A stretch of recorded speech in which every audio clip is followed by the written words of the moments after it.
जो जमीन पर केंद्र सरकार की योजना चल रही, उसके हालात पर मैं 2 लाइन आपको बताऊंगा। केंद्र सरकार की सबसे बड़ी योजना है प्रधानमंत्री गरीब कल्याण योजना, जिसमें लाभार्थियों को 5 किलो अनाज मिलना है।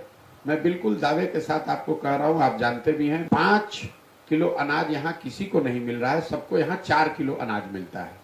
4 किलो अनाज अगर मिल रहा है, 20% कहाँ जा रहा है? वो 20% अनाज जो कम मिल रहा है वो इसलिए कि हर महीने जो अनाज आता है उसमें 35 से 40 रुपए प्रति क्विंटल की दर से जनप्रतिनिधि और अफसर पैसा ले रहे हैं, 35 से 40 रुपए।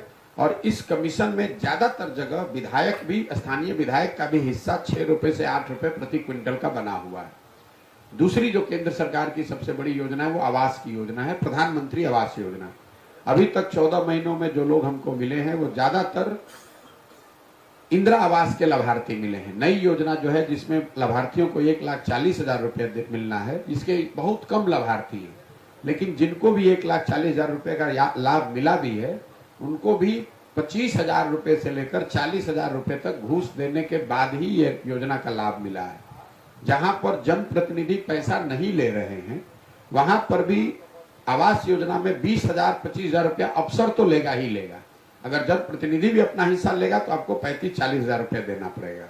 तीसरी जो सबसे बड़ी योजना है वो स्वच्छ भारत अभियान के तहत जो शौचालय बनाए गए हैं, 4,000 गांव में जाने के बाद मैं आपको विश्वास से बता सकता हूं कि बिहार में 2/3 से ज्यादा गांवों में खुले में शौच आज भी जीवन की सच्चाई है।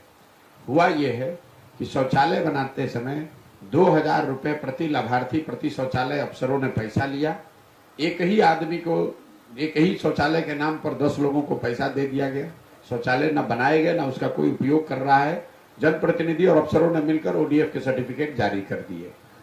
चौथी जो बड़ी योजना जिसके लिए मैं सबसे ज्यादा आश्चर्यचकित हूं वो है मनरेगा का जमीन पर न होना। मैंने जब चलना शुरू किया था तो मेरा अंदाजा था कि मनरेगा, चूंकि यहाँ पलायन बहुत है, गरीबी बहुत है, भूमिहीन लोग बहुत हैं, तो मनरेगा के काम मुझे दिखेंगे। अभी तक 4,000 गांव में मुझे कोई मनरेगा का सक्रिय काम नहीं दिखा है। लोग ये बताते हैं कि ये पेड़ मनरेगा में लगाया गया है, कुछ लोग बताते हैं ये मिट्टी भरी गई है मनरेगा के तहत, या आंगनबाड़ी या पंचायत भवन में मनरेगा के लेबर का उपयोग किया गया है, लेकिन मनरेगा का सक्रिय काम अभी तक मुझे नहीं दिखा। फिर मैंने अगर आंकड़ों में इसको देखा, भाई क्या बात है, तो पता चला जैसे पिछले साल, पिछले वित्तीय वर्ष में बिहार सरकार का मनरेगा का यूटिलाइजेशन है 39%। मतलब अगर 100 रुपया हम लोग मनरेगा का बजट दिल्ली से ला सकते थे तो हम लोग अपनी लापरवाही की वजह से सिर्फ 40 रुपया ही लेकर आए।